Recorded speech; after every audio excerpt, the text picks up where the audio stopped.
현지 보험사 직원이 알려주는 보험 꿀팁. 저는 보험 설계사부터 시작해서 현재 대리점에서 60명의 설계사와 함께 일하고 있는 경력 15년차 지점 대표입니다. 유튜브, 네이버 카페, 블라인드 등 좋은 정보를 주시는 분도 많지만 틀린 정보도 상당히 많습니다.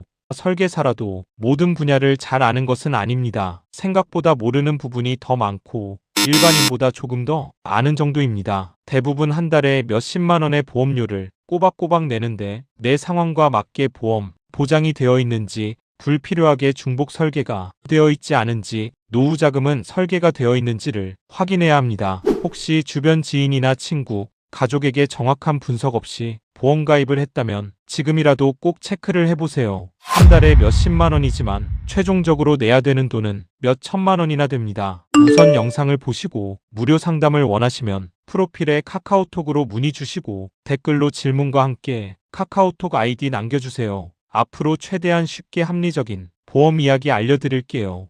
1. 실비보험. 보험에서 가장 먼저 준비해야 하는 보험. 내가 내는 진료비 70%에서 80% 또는 90%를 돌려받을 수 있는 보험인데 유용한 수준이 아니라 필수로 준비해야 합니다. 아파서 병원에 가야 하는데 진료비가 부담스러워서 진료를 못 받는 건 말이 안 되는 거니까요. 실손보험조차 없다는 것은 대한민국 상위 2%, 지금은 표준화 실손이라고 해서 어느 보험사를 가던 동일한 보장으로 가입 가능, 비갱신 기준 약 12만 원 정도 합니다. 2. 3대 사망 원인. 암, 허혈성 심장질환, 뇌혈관 질환. 대부분의 사람들이 암, 뇌심에 걸리면 큰 돈이 필요한 건 알아서 준비하지만 대부분이 이 진단금이 수술이나 입원에 쓰이는 치료비로 오해를 하고 있습니다. 최소한 1년치 연봉 이상을 진단금으로 준비하라고 하지만 여기서 나오는 수천만 원이 보험금은 치료를 위한 것이 아닌 우리가 아파서 일을 못하는 기간 동안의 생활비입니다. 예를 들어 연봉 3천만 원 직장인의 경우 암에 걸리게 되면 최소 1년에서 2년 정도는 항암 치료 등을 받으며 일을 할 수가 없죠. 그렇다면 나는 2년 동안 일을 못하게 되는 거고 2년치 연봉인 6천만 원을 벌 기회를 상실하게 됩니다. 그렇다면 내가 일을 못하는 동안에 나의 생활비는 어떡하죠? 가족이 있다면 우리 가족의 생활비는 어디서 구할까요? 일을 못하는 기간의 생활비를 진단금이 해결해주는 구조입니다. 그렇다면 암에 걸리면 수천만 원의 수술,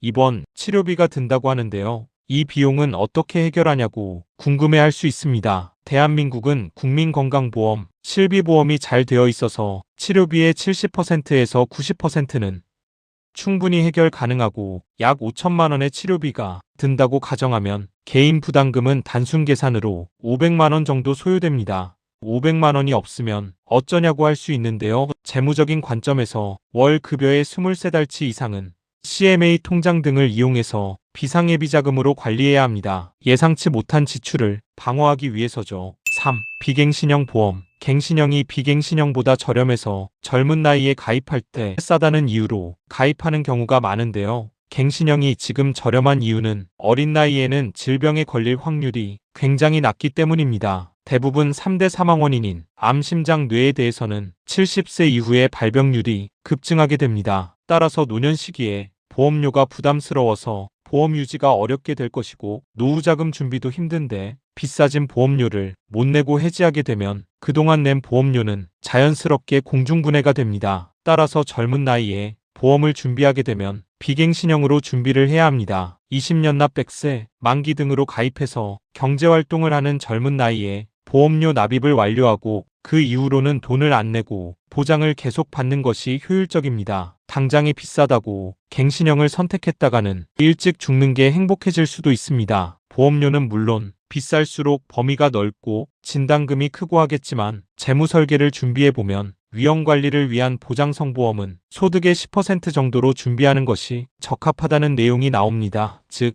본인의 벌이에 맞게 금액을 조정하는 것이 제일 좋습니다. 마지막으로 보험은 위험관리입니다. 아무리 돈을 잘 벌고 재테크를 잘해서 재산이 많아도 내가 무슨 일이 생기게 되면 평생 모은 돈을 치료로 날릴 수도 있고 내가 벌어야 할 돈을 앞으로 못 벌게 되는 불행한 상황이 올 수도 있습니다. 돈이 없는 서민일수록 한번 넘어지게 되면 다시 일어서기 힘들기 때문에 안전장치가 더더욱 필요하고, 보험료 때문에 저축 못한다는 소리 말고 쓸데없는 소비나 낭비를 통제해서 저축 파일을 키워야 합니다. 소득의 50% 이상 저축 못하면서 이런저런 핑계대는 사람은 그냥 답이 없는 겁니다. 지금까지 내용은 보험에 대한 기본적인 것, 보험으로 돈을 버는 방법이 아닌 지키는 방법입니다.